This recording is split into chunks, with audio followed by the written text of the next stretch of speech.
한동훈 위원장은 박근혜 전 대통령을 예방하고 텃밭 PK를 찾아 막판 지지를 호소했습니다.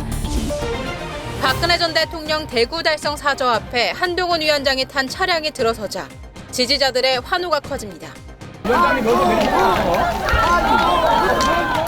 비대위원장 취임 이후 처음으로 박 전 대통령을 예방한 건데 박 전 대통령은 한 위원장에게 윤석열 대통령과의 단합을 강조했습니다. 박 전 대통령은 밝은 미소로 한 위원장과 악수를 나눴고 기념사진도 촬영했습니다. 30분가량 이어진 차담에선 국정 전반에 대한 대화가 오간 걸로 전해졌습니다. 우리 진 교수님이 항상 한 위원장더러 지지층 결집이 중요한 게 아니다. 외연 확장이 더 중요하다고 여러 번 얘기하셨는데 그럼에도 불구하고 박근혜 전 대통령을 예방한 것은 그만큼 급하다는 걸까요? 급하다고 볼 수가 있는 거죠. 지금 문제는 뭐냐, 보수 일각에서 이미 한동훈 비대위원장을 공격하기 시작했거든요. 그 뭐냐면 집토끼들이 달아나고 있다라는 사인인 거죠. 그러니까 윤한 갈등이 불거지면서 거기다 이제 불만을 표시하는 겁니다. 특히 이제 대구 지역 같은 게 누가 있냐면 도태우. 그 다음에 장해찬도 있지 않습니까? 근데 형식적으로는 이들이 경선을 통과했단 말이죠. 그런데 날려버렸단 말이죠.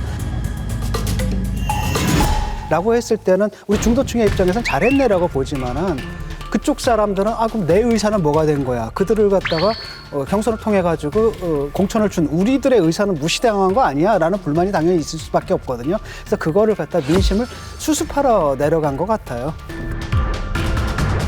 한동훈 비대위원장이 헛발질한 걸 세 가지를 꿨거든요, 기자들이. 첫 번째가 김포 목련꽃. 그러니까 그 목련꽃 필 때까지 김포 서울 편입하겠다 했는데 지금 김포 서울 편입될 가능성이 있어 보입니까? 지금 김포에서 국민의힘 후보 2명이 다 야당 후보한테 밀리고 있어요.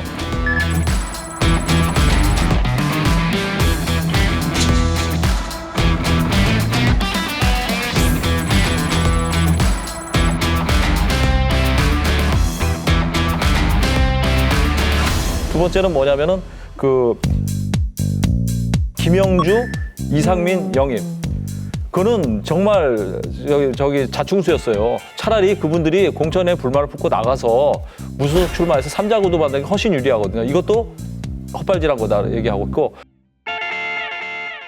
박근혜 대통령이 방문한 것도 물론 한동훈 위원장은 공천 과정에서 도태우 후보 공천 취소에 대한 그런 거 예의 차원에서 갔다고 하지만 사실 집토끼 잡은 게 아니라 수도권이나 낙동강 벨트 이런 격전지 표심을 잡을 생각을 해야 되는데 거기 가서 박근혜 대통령한테 머리를 숙였다고 해서 그게 과연 표심에 얼마나 반영이 될까요? 그리고 TK에서 한 표 더 얻는다고 해서 뭐 승리나 판세에 얼마나 영향을 줄까요? 그런 면에서 한동훈 비대위원장이 세 가지 면에서 큰 효과를 보지 못한 미스를 범했다고 봅니다.